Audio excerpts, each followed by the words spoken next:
Hi friends, welcome to Veda tailors. ఈరోజు మన video ఏంటంటే బ్లౌజ్కి కానీ ఫ్రాక్స్కి కానీ హ్యాండ్స్ ఏ విధంగా జాయింట్ చేసుకోవాలి అనేది చూద్దాం. ఈ హ్యాండ్స్ ఎక్కడ కూడా ముడతలు రాకుండా, సాగినట్లుగా రాకుండా ఏ విధంగా జాయింట్ చేసుకోవాలి అనేది చూద్దాం. ఈ వీడియో చూసే ముందు మీరు కనుక మన ఛానల్ని ఫస్ట్ టైం చూస్తున్నట్లయితే వేదా టైలర్స్ ఛానల్ని సబ్స్క్రైబ్ చేసుకోండి. అలాగే వీడియో నచ్చితే లైక్ చేయండి, షేర్ చేయండి. ఇప్పుడు మనం ఈ హ్యాండ్స్ ఏ విధంగా జాయింట్ చేసుకోవాలి అనేది చూద్దాం. హ్యాండ్స్ జాయింట్ చేసుకునేటప్పుడు ముందుగా లైనింగ్, ఒరిజినల్ రెండు కలిపి చుట్టూ కుట్టు వేసుకొని ఎక్స్ట్రా పీసులు కట్ చేసుకోవాలి. హ్యాండ్స్ జాయింట్ చేసేటప్పుడు ఎక్కువలో తక్కువలో వస్తాయి. అలా కాకుండా ముందుగా ఈ హ్యాండ్స్ని ఇలా డబుల్ ఫోల్డింగ్ చేసుకోవాలి.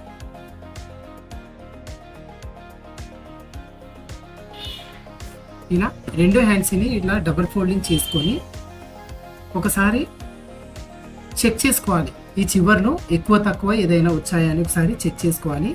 ఇక్కడ మనకు ఒరిజినల్ లైనింగ్ జాయింట్ చేసుకున్నప్పుడు ఖచ్చితంగా ఎక్కువ తక్కువలు అనేవి వస్తాయండి. ఇలా వచ్చిన ఎక్కువ తక్కువని కట్ చేసుకోవాలి.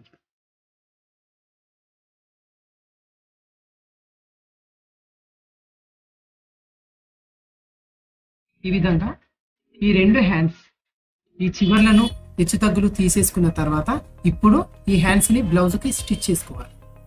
ఇలా బ్లౌజ్కి హ్యాండ్స్ స్టిచ్ చేసుకునేటప్పుడు ఈ హ్యాండ్స్ చివర్లు సరిగ్గా ఉన్నాయా లేదా అనేది ఏ విధంగా చెక్ చేసుకున్నామో అదే విధంగా ఈ బ్లౌజు ఈ చివర్లు కూడా హెచ్చు తగ్గులు ఏవైనా ఉన్నాయా లేదా అనేది ఒకసారి చెక్ చేసుకోవాలి.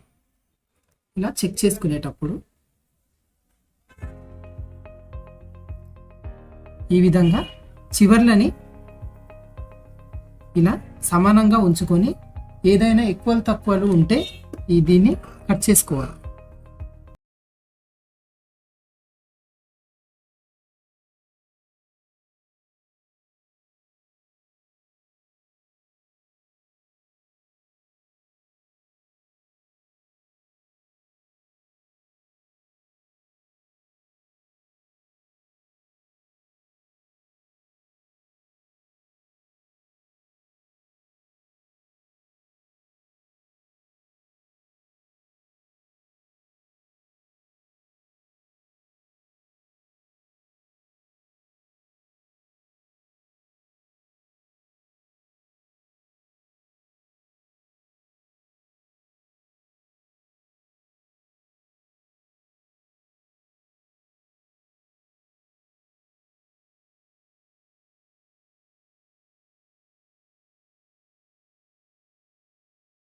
వీటి దగ్గర ఈ హ్యాండ్ ఈ మధ్యలో పార్ట్ కరెక్ట్గా ఈక్వల్గా ఉండేలా చూసుకొని ఇక్కడ నుంచి కుట్టు వేయడం స్టార్ట్ చేయాలి.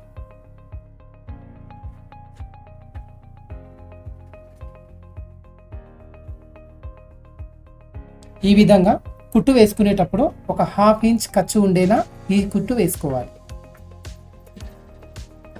ఈ కుట్టు వేసుకునేటప్పుడు ఈ హ్యాండ్ పార్ట్ని కానీ అలాగే ఈ బ్లౌజ్ పార్ట్ని కానీ ఈ రెండు పార్ట్స్లో ఏ పార్ట్స్ని కూడా లాగకూడదు. అలా లాగకుండా 1/2 ఇంచ్ కుట్టు వేసుకోవాలి.